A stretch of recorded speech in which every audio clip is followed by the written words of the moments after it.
आज कुशीनगर जनपद में हाटा के अंदर एक मदनी मस्जिद को डेमोलिश किया गया है, जिसके बारे में ये इल्जाम लगाया गया कि ये अवैध निर्माण था या नक्शा पास नहीं था। इस तरीके की बातें सुनने में आई। हालांकि प्रशासन की तरफ से किसी भी तरीके की कोई प्रेस कॉन्फ्रेंस या किसी तरीके की कोई बाइट मीडिया के जरिए से आवाम को नहीं दी गई है,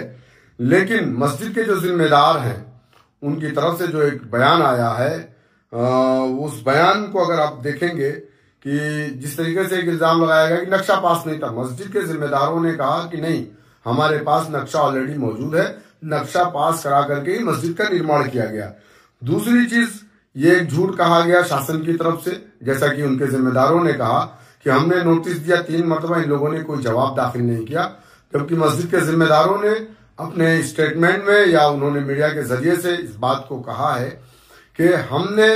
3 मरतबा जवाब दिया, लेकिन ये लोग कह रहे हैं कि हमको जवाब नहीं मिला है। दूसरी अहम बात यह है कि जिस तरीके से मस्जिद के जिम्मेदार ये कह रहे हैं कि ये हमारी जो जमीन थी मस्जिद की, ये 29 डिसमिल जमीन का बैनामा हमने लिया था और 28 डिसमिल जमीन पर हमने इसका कंस्ट्रक्शन करवाया था, 1 डिसमिल जमीन छोड़ करके। तो